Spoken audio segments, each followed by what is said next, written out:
नमस्कार दोस्तों, आप सभी का स्वागत है short hand house YouTube channel पर। दोस्तों, हिंदी शॉर्ट हैंड से संबंधित डिक्टेशन प्राप्त करने के लिए आप हमारे चैनल को सब्सक्राइब करें तथा हमारे वीडियोज को लाइक एवं शेयर करें। यह डिक्टेशन जीडी बिष्ट सर की उच्च गति लेखन पुस्तिका से उन्हीं की वॉइस में रहेगी, जिनका आप बार बार अभ्यास कीजिए तथा उसे ट्रांसक्राइब जरूर कीजिए। चलिए, ज़्यादा समय न लेते हुए हम डिक्टेशन स्टार्ट करेंगे।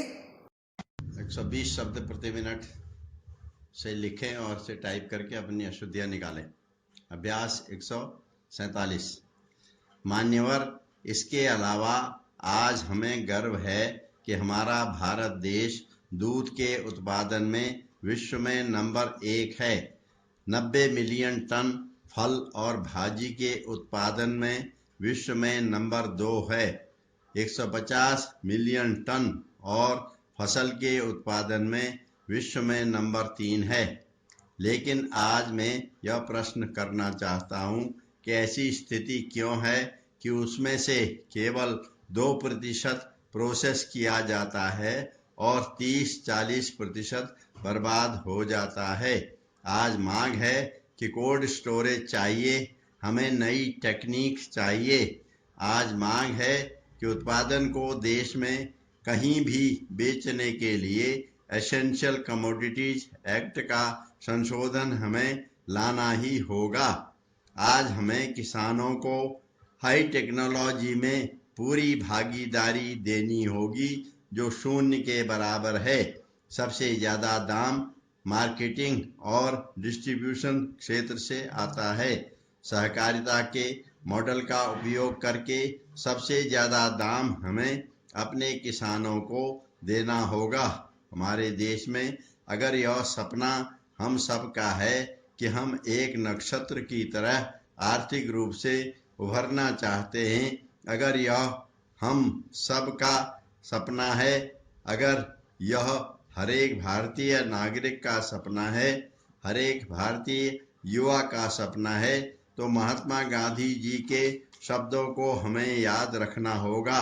उन्होंने कहा था कि हमें ज़्यादा उत्पादन नहीं चाहिए, ज़्यादा हाथों से उत्पादन चाहिए।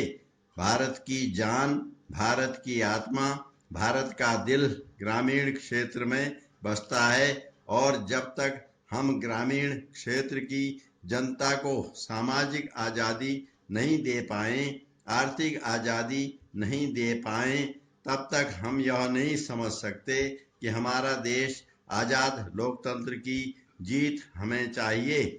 तो उस ग्रामीण क्षेत्र किसान को पूरी तरह से सकारात्मक तरीके से उसके हाथों को शक्ति प्रदान करनी पड़ेगी और 21वीं सदी में एक नई दिशा हमें दिखानी पड़ेगी।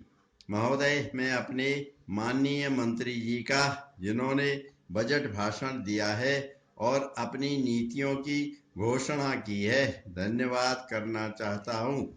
इस बजट से निश्चय ही परिवर्तन आएगा और हमें पूरी आशा है कि यह देश को एक नई दिशा प्रदान करेगा। इस बजट भाषण को सुनने से यह पता लगता है कि समाज के सभी वर्गों का इसमें ध्यान रखा गया है। भारत एक कृषि प्रधान देश है और मैं समझता हूँ कि इस बजट को तैयार करते समय यह पूरी कोशिश की गई है कि इससे ग्रामीण अर्थव्यवस्था को पूरा बल मिल सके। इस बजट में हमारे ग्रामीण भाइयों के लिए जो कोशिशें की गई हैं, उनमें सिंचाई के साधनों तथा गांवों में पक्की सड़कें बनाने के लिए विशेष रूप से ध्यान दिया गया है, ताकि उनका गांव और खेत से अच्छा और निकट का संबंध बन सके। इसके अतिरिक्त इस बजट में कुटीर उद्योगों और रोजगार के साधनों पर भी विशेष बल दिया गया है। इससे ग्रामीण अर्थव्यवस्था को बहुत बड़ी राहत मिलेगी। अध्यक्ष महोदय, मैं सदन का ध्यान इस ओर दिलाना चाहता हूँ कि जहाँ तक शिक्षा का संबंध है, इस बजट में उसके लिए कोई विशेष प्रावधान नहीं किया गया है। मैं ऐसा भी नहीं चाहता हूँ कि अधिक से अधिक स्कूल खोले जाएं। इससे मेरा तात्पर्य यह है कि जितने भी स्कूल हैं उनमें ही सभी तरह की सुविधाएं होनी चाहिए, उनको सक्षम बनाया जाना चाहिए ताकि वे सही शिक्षा बच्चों को दे सकें। समय के अनुसार जो परिवर्तन होते रहते हैं उनकी ओर भी हमें अवश्य ध्यान देना चाहिए।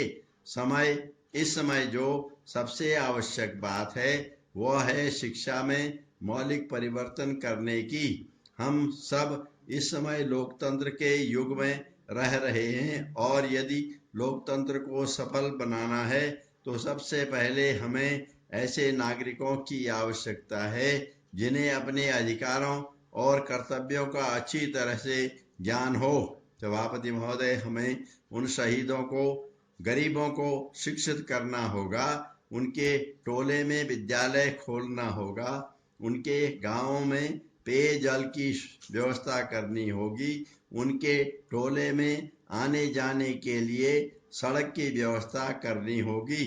अगर ऐसे कामों में सरकार और विपक्ष सभी लोग सहमति करेंगे तो इंफ्रास्ट्रक्चर स्थापित करना पड़ेगा।